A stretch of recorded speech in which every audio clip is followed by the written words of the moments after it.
My family owns a small cabin in Montana. My parents love skiing. It's why they bought it in the first place. That place has been in the family longer than I've been alive. It's definitely showing its age, but I mean it's around 40 years old.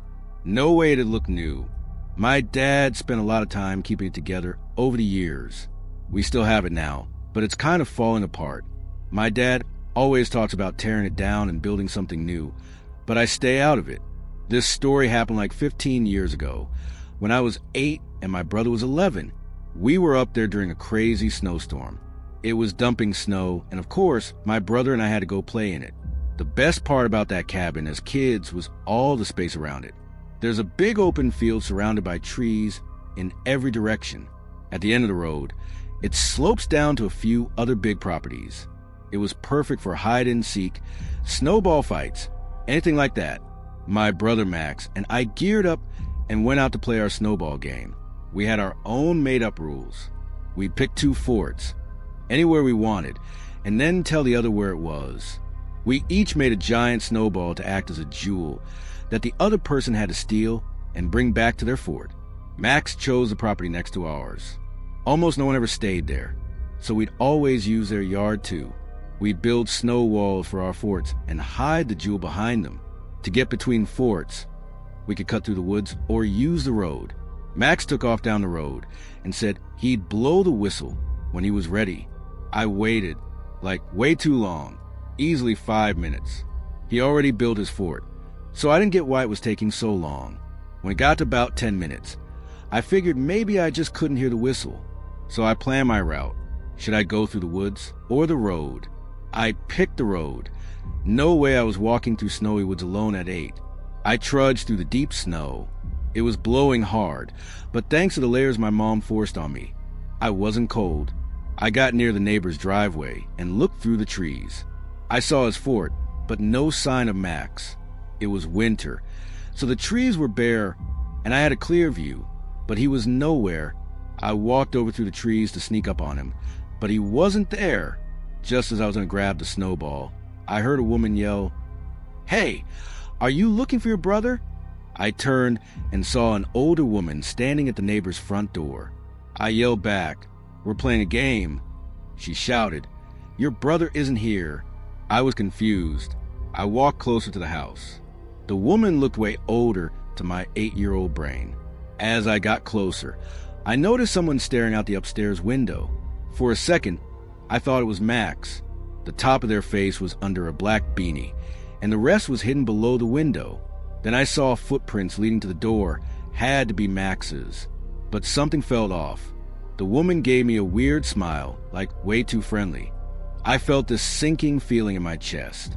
She waved me over, telling me to come inside and get warm. I stopped and yelled, "Max?" No answer. The woman froze. I don't think she expected that. Then I noticed something. The footprints turned around and headed back toward the woods. I suddenly heard heavy steps inside, like someone coming down the stairs. I took off running. The woman yelled something, but I couldn't understand. I looked back once, and the face in the window was gone. I ran down the road, following my footprints. That's when I heard my dad's whistle from up the hill, the one he used to call us for dinner. When I made it to the driveway, both my dad and Max were there. Before I could even explain, Max said people in the house were trying to get him to come inside. I told him the same thing happened to me. My dad grabbed something for protection and went to check it out. We waited with Mom.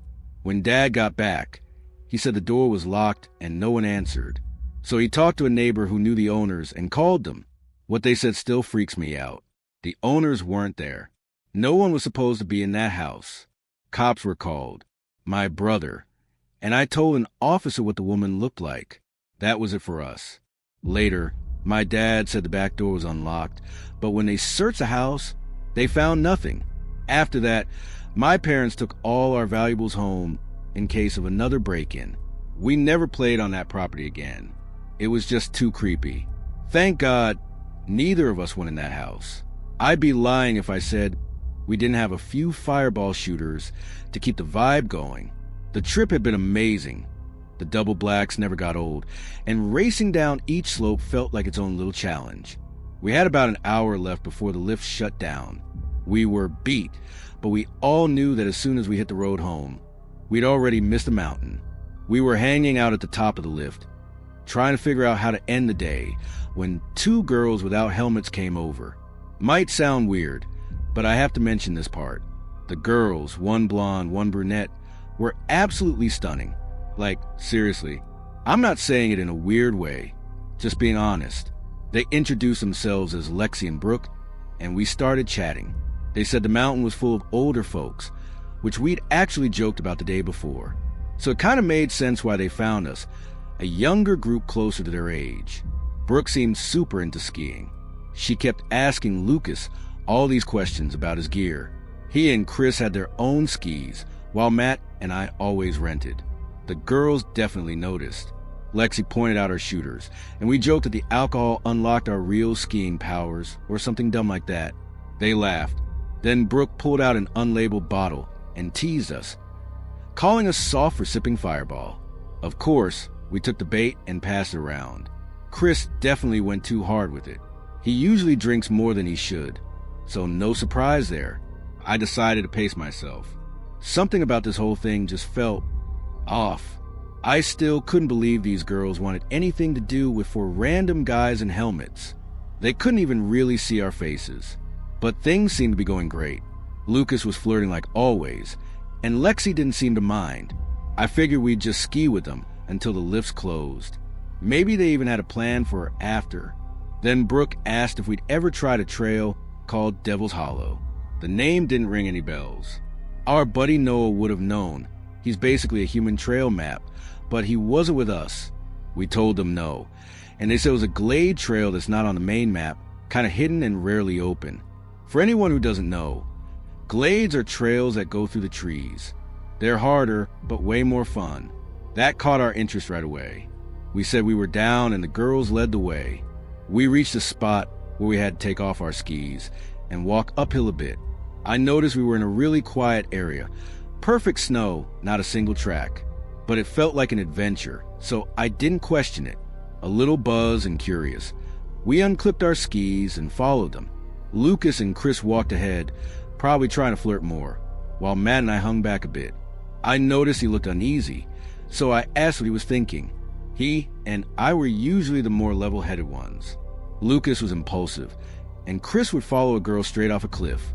Matt said it was odd that the trail couldn't be accessed from a lift. I agreed. I'd never had to walk uphill to find a trail before. We decided to just stay sharp. What could two girls do to four dudes anyway? Once we reached the forest, the slope evened out. Matt and I caught up with the others. Chris had his arm around Brooke, who was laughing and pointing ahead, where the hill finally dipped down. I sighed. This would have been easier with Noah. He'd have known exactly where we were. Matt asked if they were sure it was a legit trail. The girls said yes and promised it looped back to the lifts. Then Brooke pulled the bottle out again and said we had to finish it. Lucas and Chris went all in. When Matt got the bottle, he said he was already drunk. I swear, Brooke's smile turned into a quick scowl before snapping back to normal. I don't think anyone else noticed. She smiled sweetly and asked again. He gave in, probably just to avoid the pressure. When it got to me, I faked a sip and handed it back. Everything about this started to feel wrong. And now that I thought about it, I hadn't seen either girl drink once. Not even a sip. I checked the time. Only 30 minutes left until the lift shut. I tried saying we didn't have time to ski this far and get back to the car, but the girls said the lifts were connected and we'd be fine. Then, without warning, they yelled that we were wasting time and took off down the hill, daring us to keep up. Lucas and Chris were right behind them, clearly hoping for some kind of reward at the end. Matt and I didn't want to go, but what were we supposed to do? We followed. I let Matt lead. It looked like a tough run, and glades aren't a joke. When we finally got to the bottom, I felt relieved. The group was there, laughing and messing around like nothing was off. But I noticed it right away. There was no lift, just forest, trees in every direction. I asked where the lift was. They just smiled and said it was nearby, that they'd take us soon. I started to calm down, thinking maybe I'd been paranoid. But as I rubbed my eyes, I suddenly heard a heavy thud in the snow. I opened my eyes and saw Zach flat on his back in the snow, totally out.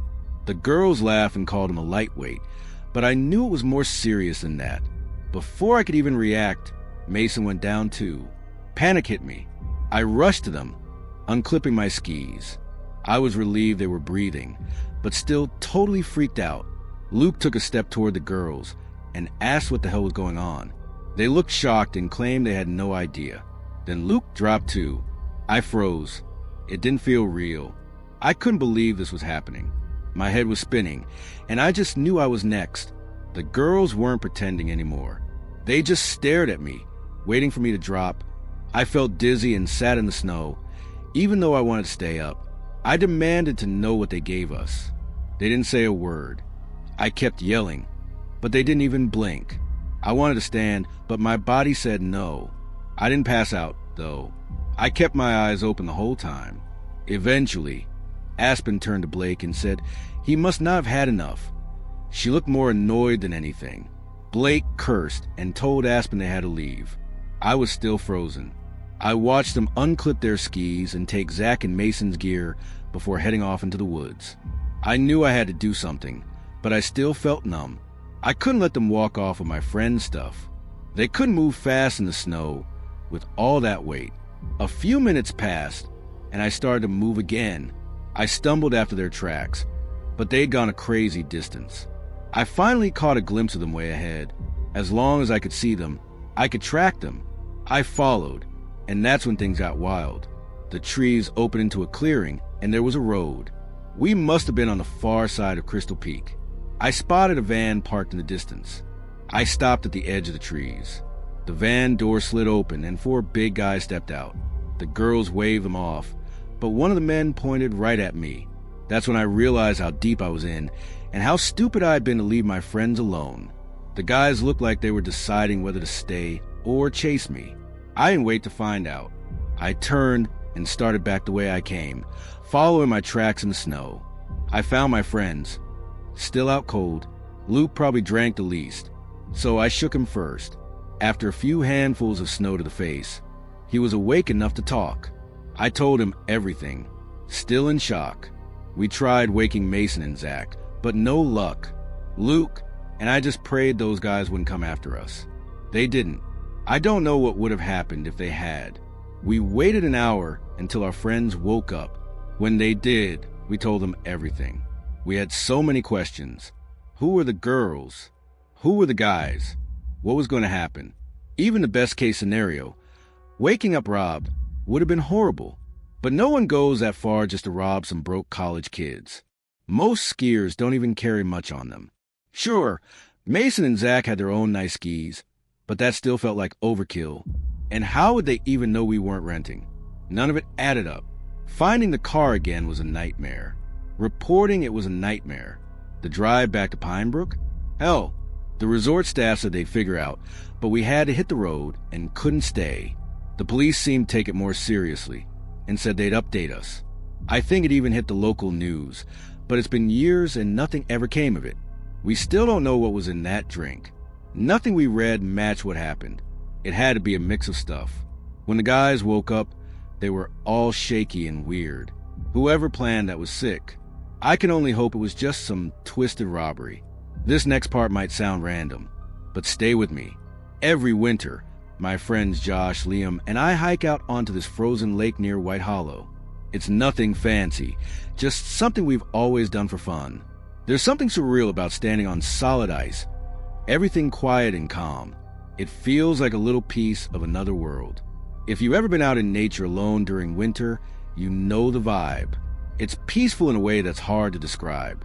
We also take some cool pics out there. Total bonus for guys like us. This happened last winter. It's April now, so about 4 months ago. And no one fell through the ice. That's not what this story's about. It was snowing hard that night, which was kind of perfect. Temps had been freezing for weeks, so we figured the lake was totally safe. Honestly, I'll take winter over summer any day. I bet my friends would too. There are a million reasons why, but snow itself is one of them. It's beautiful, yeah, but I love how it never gets completely dark. Even after sunset, snow reflects the light, so it feels like some dreamy mix between day and night. The moon was full that night too, so everything felt even more surreal. Liam drove. He had a truck that handled well in the snow, so we let him take the wheel. Normally, Josh is our driver. You can't drive right up to the lake because of the woods, though calling it a forest might be a stretch. It was really just a loose group of trees, nothing dense, but still too thick for a car. We left the truck in a small lot nearby and stepped out into the cold. The three of us were bundled up tight. I didn't smoke, still don't, but Ricky and Kyle lit cigarettes as we walked. It had to be after midnight, but I can't be sure. What I do know is that we were totally alone. Not a single sound. No animals. No people. Nothing moved except us. The lake looked solid, just like we hoped. We were laughing about something dumb when Kyle grabbed a rock and chucked it onto the ice. No cracks. We took that as our sign to go. We didn't go too far out. That would have been reckless. But we walked maybe 100 feet from the edge. That's when we noticed something. On the far side of the lake, just past where the trees lined the edge, something big and dark moved. We stopped laughing. We didn't even breathe loud. It was hunched over and moving slow toward the lake. At first, we thought it was a bear. Ricky whispered, "Is that a bear?" as soft as he could. I didn't answer. My pulse was pounding. We didn't want it to see us. But as it came closer, something was wrong. Its walk wasn't quite right. It moved too upright, too human, and it was dragging something behind it. Everything about it felt wrong. I couldn't stop staring. Then it stood all the way up, and we got a clear look. It wasn't a bear. It was a person in a bear suit. Kyle whispered, "What the hell?" And I couldn't agree more. I know how it sounds, but you had to be there. It was terrifying. I couldn't speak. Fear and confusion had me locked in place. The figure kept walking toward the ice, pulling something behind. At first, we couldn't see what it was. The snow made everything blurry. But as it came closer, it became clearer. He was dragging a rope. At the end of the rope was a small black bag, like a tiny garbage bag. If they even make those, whatever it was, it gave me chills. We didn't know what to do. My brain screamed to leave, but I couldn't move, and neither could Ricky or Kyle. None of us wanted to run. We needed to see more. Then the guy stepped out of the bear suit. That should have made it feel less creepy, but it didn't. He wasn't big, not scary looking, but something about him just felt wrong. He bent down like he was grabbing something. From where we stood, it looked like a rock. Then he started smashing it into the ice, again and again. I swear, I felt the vibration under my boots. He was trying to break through, to dump that bag. Ricky tapped my arm. I looked, and he and Kyle were already backing up. I didn't say a word, just followed them, trying to move fast without making noise. But every step in that silence sounded like thunder. We barely made it a few yards when we heard it. Someone yelling, "Hey!" It came from behind us. I didn't look. I just ran. My only thought, please don't have a gun. The voice made everything worse. I was winded in seconds, heart slamming in my chest. I don't know if he chased us. I don't think he did. But in the moment, it felt like a nightmare. We got off the ice and didn't stop. My lungs were burning. After a quick rest, we walked to the truck, dead silent. Kyle drove. None of us knew what we'd just seen. Kyle said, maybe it was someone dumping trash. I said that made no sense. Who wears a bear suit to dump garbage in a lake in the middle of winter? Ricky said it was a body. I told him the bag was way too small. We went in circles all the way home. No real answers. We never found out. I'm only thinking about it now because of something my mom saw on TV. She was watching the news and saw a missing kid from our area. The timeline fit. Disappear around the same time we saw that guy on the lake. I'm not saying it's connected. It probably isn't. Just a bad coincidence. But still, I can't help but wonder. By the time you're hearing this, we probably told the cops what we saw.